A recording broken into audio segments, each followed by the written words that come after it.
Zach Paikoff here, and welcome back to another lesson video. Today, I will be showing you how to calculate volume. So let's jump right into the video. Alright, so the way that we're going to be calculating volume is by taking mass and dividing it by density.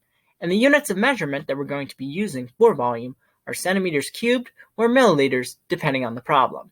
Now, some of these are going to be regular problems, and some of them are going to be word problems. So let's try a few of them together. Okay, so in this first problem, we are given 10 grams per centimeter cubed for density and 95 grams for mass. We have to figure out the volume. And the way that we're going to be doing that is by taking the mass and dividing it by the density. So we're going to be taking the mass, which is 95, and dividing it by the density, which is 10. Okay, so that will give us 9.5. And remember, we need to include the units, so the units in this case are centimeters cubed.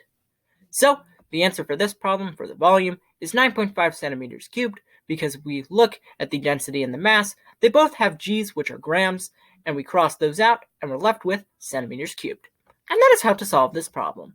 So let's move on to the next one.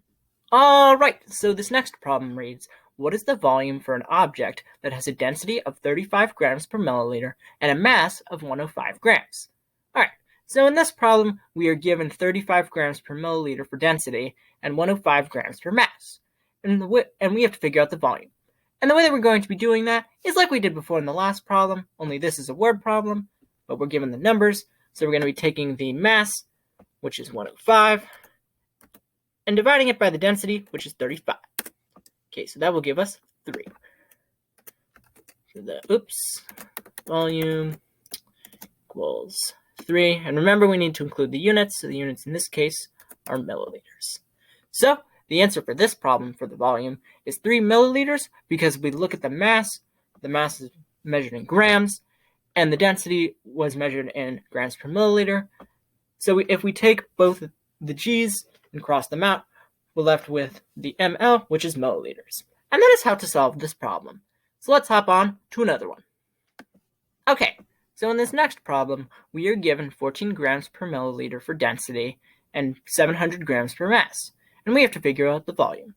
And the way that we're going to be doing that is like we've been doing before in these last few problems. We're going to be taking the mass and dividing it by the density. So we're going to be taking the mass, which is 700, and dividing it by the density, which is 14. Okay, so that will give us 50. 50, and remember we need to include the units, so the units in this case are milliliters. So the answer for this problem for the volume is 50 milliliters because we look at the density and the mass. They both have g's, which are grams, and we cross them out, so we're left with the ml, which is milliliters. And that is how to solve this problem. So I'm going to be doing a couple more with you guys. Alright, so this next problem reads, what is the volume of an object with a density of 100 grams per centimeter cubed and a mass of 3,000 grams? Okay, so in this problem we are given 100 grams per centimeter cubed for density and 3,000 grams for mass. And we have to figure out the volume. And the way that we're going to be doing that is like we've been doing before. We're going to be taking the mass and dividing it by the density.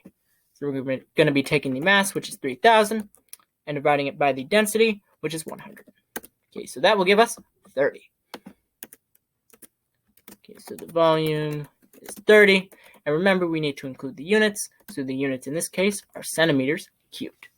So the answer for this problem for the volume is 30 centimeters cubed because if we take a look at the mass and the density, they both have g's, which are grams.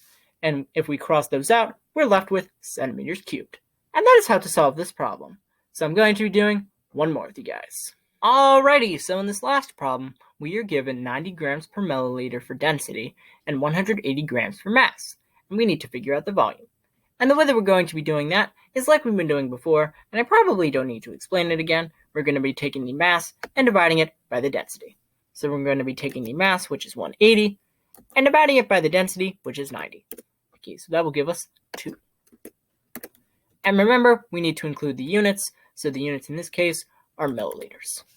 So the answer for this problem for the volume is 2 milliliters because if we look at the density and the mass, they both have g's, which are grams, and we cross those out, so we're left with ml, which is milliliters. And that is how to solve this problem. I hope you found this video helpful and useful. If you did and are a new member to my channel, then please be sure to leave a like, comment, and most importantly, subscribe as well. I would greatly appreciate it. And I will see you all in the next video. Bye!